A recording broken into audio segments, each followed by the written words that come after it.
When I first moved into the neighborhood, I thought I had found a little slice of peace carved into the chaos of suburban sprawl. After a decade of living in the city, sirens, scaffolding, and the non-stop hum of people existing on top of each other, I wanted quiet. Not just the absence of noise, but the kind of silence that feels earned. I found it in a tree-lined cul-de-sac, part of a gated HOA community that prided itself on its neatness, its order, and its overwatered grass that somehow managed to stay perfectly green even in drought months. I wasn't new to HOA rules. Hell, I used to write them. That's not a metaphor. I'm a lawyer by trade, specializing in property and municipal codes. A few years back, I worked with a national HOA management firm, helping them craft standardized bylaw packages for their neighborhoods. It was lucrative, mind-numbing work, and it helped me stack enough savings to go solo. These days, I work freelance, mostly from my back patio, mostly in sweatpants. But the real draw wasn't the patio. It was the space, the trees, the massive backyard where my 2 dogs could run like lunatics and nap in the sun. Meet Hank and Moose. Both rescues, both technically mutts, though Hank's got the posture of a German shepherd and the brain of a lab, while Moose is a 95-pound block of fur and drool who genuinely believes he's the size of a footstool. Hank is all nerves and careful calculation. Moose is clumsy and sweet, and somehow always has leaves stuck to his butt. They're both good boys. I know every dog owner says that, but I mean it. I trained them myself. They don't bark at people. They don't jump fences. They don't even chase squirrels anymore. Mostly they just nap and occasionally argue over who gets the big cushion. The neighbors seem to like them too. During the first couple of weeks, I got the usual wave hello from the driveway. Sort of greetings. A few folks came by with baked goods and compliments. One older couple across the street even offered to dog sit if I ever needed. For a while, it felt like the kind of community real estate agents pitch in glossy brochures, but not everyone was friendly. Her name was Karen. I didn't know that at first, of course. The first time I saw her, she was walking her poodle, a tiny, manic little creature with a bark like a smoke alarm, and giving my yard a once-over like she was appraising it for defects. She didn't wave. She didn't smile. She just squinted at the dogs, turned on her heel, and dragged her barking fluff ball down the sidewalk like she was late for a meeting with the president. I figured maybe she was just having a bad day. I didn't realize that for Karen, every day was a bad day, and someone else was always to blame. A few days after that first non-encounter, Karen finally introduced herself, if you can call it that. I was out front trimming some overgrown hedges when I heard the unmistakable click-clack of overly practical heels on concrete. I turned around, clippers in hand, and there she was. Khakis, pressed polo, that signature pursed lip smile that didn't reach her eyes, and the unmistakable aura of someone who kept a laminated copy of the HOA guidelines in her car glove box.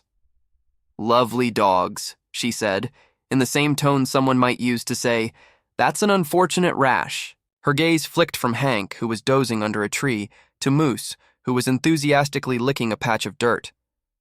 "They're quite large." "They're rescue mutts," I said with a friendly nod. "Big hearts, lazy as sin." She gave a tight laugh, the kind you'd expect from someone who doesn't actually get jokes but wants credit for pretending. "Well, as long as they're under control. We've had issues in the past." She didn't elaborate. Instead, she launched into a monologue about how she was one of the original residents of the neighborhood, part of the founding HOA committee, and how things had really started to change in recent years. The way she said change made it sound like a threat. I half expected her to pull out a clipboard and ask to inspect my fence height. "They can be quite intimidating," she added, nodding toward Moose, who had flopped onto his back with his legs splayed like a roadkill possum. "Some people might feel unsafe." I blinked. "Because Moose fell asleep on his own foot?" "I'm just saying," she said sweetly. "Not everyone understands big dogs, and the HOA has strict rules about pet behavior." It wasn't a conversation so much as a passive-aggressive performance, and I didn't take it seriously at first. I figured she was just one of those people who needed to feel important. Maybe she was bored. Maybe she'd been voted down one too many times at PTA meetings and needed a new power trip. Whatever it was, I gave her the benefit of the doubt. Smiled, nodded, told her I understood, assured her that Hank and Moose were well trained and wouldn't be a problem. That would have been the end of it. Except, of course, it wasn't. A week later, I got a letter in the mailbox. Official HOA stationery, signed in blue ink, stating that there had been a formal complaint about my dogs posing a perceived threat to community safety. The phrasing was careful, almost lawyerly, probably something she'd copy-pasted from a template. It referenced a vague guideline about aggressive pets and cited Karen by name as a concerned party. I shook my head and drafted a calm, courteous response. Explained that the dogs were registered up to date on vaccinations, professionally trained, and had never exhibited aggressive behavior. I attached copies of their certificates, even a recent vet note. That was the first mistake. I treated Karen like a rational adult. After that first letter, I hoped it would blow over. Maybe Karen just needed to flex her muscles and feel heard. I thought I'd played it smart, polite, professional, and backed by paperwork. But that wasn't enough for her. Not even close. I started noticing her more often, not just walking by, but lingering. Hovering at the edge of my property line with her little white poodle yapping at its own shadow while she held up her phone like she was filming a nature documentary. One afternoon, I caught her crouching by the fence, taking photos through the slats. Moose, who had wandered over thinking she had snacks, gave her a happy tail wag and promptly sneezed in her direction. She recoiled like he'd pulled a knife. 2 days later, I received a second letter from the HOA. This one wasn't as polite. It cited a rule about restricted breeds known to display aggressive behavior and claimed my dogs met the criteria based on their physical characteristics and size. No breed was named because neither Hank nor Moose fit any dangerous breed list, but the implication was clear. Big dog equals bad dog. That's when my eyebrows went up. The clause was clumsy, legally vague, and more importantly, I recognized the phrasing. It was something I'd seen years ago in a draft proposal that was rejected for being unenforceable. Suddenly things weren't just irritating, they were familiar. I sent another response, this time firmer. I asked for specifics. I asked who had filed the complaint, what incidents were being referenced, and under what legal basis they were threatening action. I also reminded them, politely of course, that breed-specific language had been challenged and thrown out in several state cases, including 2 within our jurisdiction. No response, just silence. At least until the morning Karen really crossed the line. It was a Tuesday. I remember because it was trash day, and I was outside hauling bins to the curb when a white municipal vehicle pulled up. Animal control. The officer stepped out and asked if I was the homeowner. He had a report, he said. A dog bite. Apparently, someone matching Karen's description had claimed Moose had escaped the yard and attacked her dog. I stared at him. Then I laughed, because the idea of Moose, sweet, sleepy Moose, chasing anything faster than a sandwich was absurd. But this wasn't funny. This was official. Thankfully, I'd installed motion-activated security cameras around the fence months ago. Partly for deliveries, partly because I work from home and believe in covering my bases.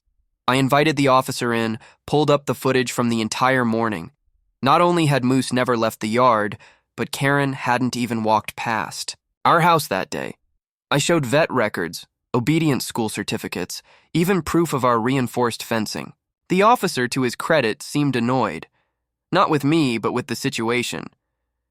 "This happens more than you'd think," he muttered. "People weaponize the system to get what they want." He closed the report with a shrug and left. I thought that would be it. It should have been. But that Friday, another letter arrived from the HOA. A formal notice of violation. A $500 fine. The language was sharp, almost accusatory, claiming that while the report hadn't led to legal action, the pattern of concern warranted disciplinary measures. I stared at the letter, then reread it. Then I laughed, long and low, and folded the paper neatly back into the envelope. That was when I knew. I wasn't just dealing with a bad neighbor. I was dealing with a petty tyrant with a power complex. Someone who'd found a tiny kingdom and crowned herself queen. And worse, she had convinced the HOA to play court. What she didn't know, what none of them knew, was that I wasn't just some new homeowner with 2 big dogs and a nice lawn. I was the ghost in their machine, the person who wrote the rule book they were trying to use against me. And they just handed me every excuse I needed to open it back up. That night, I sat on the back patio with a beer in one hand and Moose's head in my lap. He snored gently, twitching every so often like he was chasing something in a dream, probably a sandwich. Hank was sprawled out at my feet, ears perked, ever alert, ever calm. I looked out over the yard, my yard, and I felt something I hadn't felt in weeks. Quiet. Not the external kind, but the internal kind. The kind that comes just before a storm, when the wind stills and the birds go silent. I'd had enough. I went inside, pulled out the binder I keep for every property I've ever owned, title paperwork, inspection reports, neighborhood covenants, and of course, HOA bylaws. I hadn't done more than skim them when I moved in. I knew what to expect. The usual, keep your grass under control, don't paint your house neon, and don't store rusted-out cars on your lawn kind of stuff. But now, I read every line. About halfway through, I started to feel it, that strange sensation of déjà vu, but deeper. Not like I'd just read this before, like I'd written it. The language, the structure, the formatting. It was mine. 3 years earlier, I'd done freelance contract work for a national HOA management group. They were trying to standardize policies across multiple communities and wanted a lawyer to audit, revise, and future-proof their bylaws, especially the ones around pet ownership, property use, and member disputes. The job was dull but paid well. And I remembered that pet clause in particular because it had been a headache. They wanted to include a no dangerous breeds policy to discourage large or stigmatized dogs, pit bulls, Rottweilers, Shepherds, you name it. The problem? In our state, breed-specific legislation doesn't hold water. Courts had already struck it down multiple times, so I drafted a placeholder clause, legally toothless, meant to appease board members but unable to actually enforce anything unless there was a documented court-backed behavior issue. It was meant to be boilerplate, there to scare people but ultimately harmless. And here it was. Word for word. My clause. In the bylaws of this very neighborhood, I laughed. A real laugh this time, not sarcastic or bitter, the kind of laugh that builds in your chest and spills out whether you want it to or not. I set the binder down and leaned back, staring up at the stars like they'd just winked at me. They had no idea. Karen didn't know. The HOA board didn't know. They were swinging a sword made of paper and they thought it was iron. But I didn't just know the rules. I wrote them. And I wrote them with fireproof legal shielding. Every time they cited that dangerous breed clause, they were quoting me. Every letter they sent, every fine they filed, every threat, they were walking deeper into a trap I'd designed to be foolproof. Not because I was trying to catch anyone at the time, but because I'd done my job too well. I pulled out my old hard drive and found the original drafts, time-stamped, archived emails, revision logs, memos between me and the firm.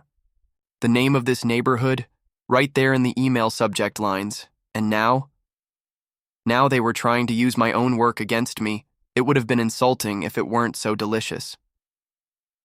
The next morning, I dressed a little sharper than usual.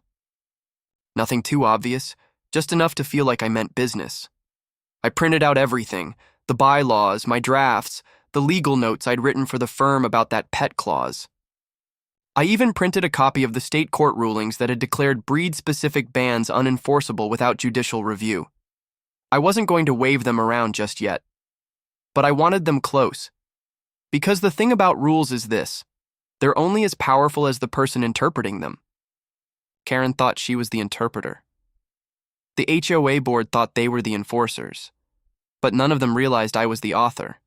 I had built the very walls they were trying to trap me inside, and now that I'd remembered where every brick went, I was ready to tear the whole thing down, one clause at a time. For the next 2 weeks, I played it cool. Kept my lawn trimmed, waved to neighbors, let Karen take her usual daily surveillance lap past my fence. Meanwhile, I was documenting everything. Every HOA letter, every text, every email, every grainy phone photo Karen took through the boards of my fence, I saved it all. Screenshots, timestamps, paper copies filed in order. I even logged the day animal control showed up, with the officer's name and case number, and made sure the footage from the cameras was backed up 3 times. Including on a flash drive I kept in my desk drawer, I wasn't just collecting receipts, I was setting the table. One evening I sent an official request to the HOA board, per their own bylaws, for a formal hearing to dispute the fine and complaints. It was a little clause tucked away near the back of the covenant agreement, just a few dry lines about due process, member rights, and dispute resolution. Karen probably didn't even know it was there, but I did, and invoking it forced the board to pause any enforcement until the matter was resolved. A week later, I got an invitation to appear at the monthly HOA board meeting. My hearing was the second item on the agenda. Location: the little community clubhouse where folding chairs, free cookies, and lukewarm coffee tried to mask the scent of neighborhood politics. I arrived 5 minutes early, dressed not for court, but for quiet credibility. Button down, slacks, no tie, approachable but serious. I brought one folder. No drama, no theatrics. Karen was already there, sitting near the front, arms folded, that smug little smirk playing at the corners of her mouth like she thought she was about to watch me get scolded. A few board members nodded to me politely. Some seemed curious. Others looked annoyed, like I was wasting their time. I waited patiently while they went through the first agenda item, a pothole repair fund, and then the chair turned to me. I stood up, thanked them for their time, and passed each board member a copy of the packet I'd brought. Inside was the current pet policy, their exact HOA bylaws, the letter they'd sent me, and at the very bottom, the original drafting document of the policy itself, complete with metadata and a lovely little footer. Legal consultant, my full name. I watched it register. First a few raised eyebrows, then the silence. Before I begin, I said calmly, I'd like to clarify that I'm not here to argue about dogs barking or who said what to whom. I'm here to correct a legal misapplication of your own policies. I walked them through it, line by line. The dangerous breed clause, legally unenforceable in this state. I cited the 2 court rulings and explained why the clause was written with soft language. Perceived risk may be subject to review, and why it cannot, under any circumstance, justify a fine or disciplinary action without an actual incident and due process. I showed them the original policy I'd drafted, highlighted the legal notes I'd attached at the time, and reminded them that my name was on the document. I explained that breed discrimination has been repeatedly struck down, and that their enforcement of this clause not only contradicted state law, it exposed the board to liability for discrimination and harassment. I didn't raise my voice. Didn't need to. The paper did all the talking. When I was done, I sat back down and let the silence hang. You could hear the color draining from Karen's face. She opened her mouth once, maybe to protest, maybe to sputter, but no words came. Oh, one of the board members cleared his throat and said, Well, this is the first we're hearing of this. I nodded. I figured as much. That's why I brought documentation. No one said anything for a few long beats. Then the chair muttered something about needing to review everything and closed the meeting for further deliberation. I left without looking at Karen. I didn't need to. I'd already won the moment her fingers touched that clause I wrote and thought it belonged to her. The apology letter from the HOA arrived a few days later, tucked inside a bland envelope like it was just another piece of junk mail. Inside, the board formally withdrew the fine, citing a misunderstanding of policy language and new information brought to light. It was exactly the kind of vague, non-committal language you expect from an organization trying to save face without admitting fault. Still, they acknowledged I was in the right, and they assured me that no further action would be taken regarding my dogs. but I wasn't interested in just sweeping it all under the rug. Karen hadn't just filed complaints. She'd made a false report to animal control, attempted to get my pets removed under an unenforceable clause, and turned the HOA into a weapon of harassment. And now that the board had seen the full scope of her overreach, I wasn't going to let her slink away quietly. I filed a formal complaint with the county, an affidavit outlining the false report she made to animal control. I submitted copies of the surveillance footage, the vet records, and the incident report that showed the accusation had been entirely fabricated. The county rep I spoke with didn't sound surprised. Apparently, Karen had a bit of a reputation. I requested the complaint be kept on file and escalated as necessary, especially if there was a next time. But there wouldn't be, because while the county looked into the report, the HOA began its own internal review. Quietly, behind closed doors, they started asking questions. They interviewed board members, reviewed communications, and pulled up old complaint records. It didn't take long to uncover a pattern. Karen had been targeting neighbors for years. Everything from grass too long to unauthorized lawn gnomes. She'd made herself an unofficial watchdog, except there was nothing official about it. 2 weeks later, the HOA released a bulletin. In clean, impersonal language, they announced a restructuring of their Volunteer Enforcement Oversight Committee. Effective immediately, all current positions were dissolved, and new appointments would be made by board vote only. Karen's name wasn't mentioned. It didn't have to be. Everyone knew. And just to make sure they really knew, I attended the next community meeting. I came in early, greeted a few neighbors who now looked at me with a mix of curiosity and quiet respect, and set a neat little stack of papers on the welcome table near the entrance. Nothing flashy, just a simple stapled pamphlet. Know Your Rights in an HOA, a homeowner's guide to due process. Written and signed by yours truly. It covered the basics: dispute hearings, fines, rule interpretation, legal limits, and a full-page spread on breed discrimination law. I even added a section explaining how to request security camera footage under community guidelines. The room was packed that night.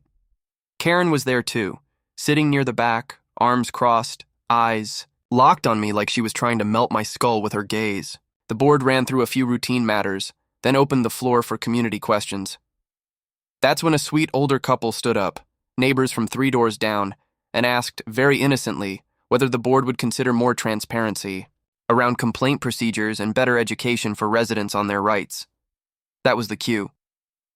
I stood, thanked them for the question, and mentioned the pamphlets by the door. I took the liberty of putting together a little reading material. I said, nothing too heavy, just a few facts that could help everyone understand what's enforceable and what's not. There was a light ripple of laughter. A few board members nodded. A woman near the front grabbed a copy and started flipping through it immediately. Karen stood up, her chair scraping loudly against the floor. This is ridiculous, she snapped, her voice just a little too high. This is supposed to be about safety, not some legal circus. She didn't wait for a response. She turned on her heel and stormed out of the room, the door banging shut behind her. Silence. Then someone clapped. Then another. Within seconds, the room filled with quiet, approving applause. Not for a speech or a grand act, just for the relief that came from watching a bully finally be exposed. It turns out, when you weaponize HOA rules against the wrong person, the weapon turns back around. And this time, it fired in the right direction. Life settled like dust after a summer storm. Slowly, gently, and with a quiet that felt earned. Moose resumed his usual post under the porch fan, belly up, snoring loud enough to rattle the wind chimes. Hank kept watch near the garden, occasionally side-eyeing squirrels like they owed him money. Our morning walks returned to leisurely strolls instead of tense, head-on-a-swivel patrols. The neighbors started stopping us again, not to ask about drama, but to hand over treats wrapped in wax paper. For the good boys, they'd say, grinning, and they were. Always had been. The neighborhood just needed to be reminded. Karen stopped walking past our house, stopped attending board meetings. Word spread quietly. She was listing the house. No big announcement, No open house signs, just a black SUV that showed up once or twice with a real estate agent in tow. 2 months. Later, the place went dark. Curtains drawn, mailbox empty, the smell of passive aggression replaced with fresh paint and new siding. No one missed her. I didn't throw a party or toast her departure. The victory had already happened in that crowded meeting hall, in the quiet. Applause and the stack of pamphlets disappearing one by one. She wasn't exiled, she just realized she couldn't rule anymore. Peace returned in the best way, not loudly, but completely. One morning, as I sat on the porch with my coffee, Hank at my feet and Moose attempting to fit all of a squeaky tennis ball into his mouth, I saw a moving van across the street. A woman was directing the movers, clipboard in hand, sensible flats, and a ponytail pulled tight enough to double as a stress gauge. Another clipboard. Karen? Maybe. I took a sip of coffee and smiled. But this time, I think we'll get along just fine, once she reads the policy.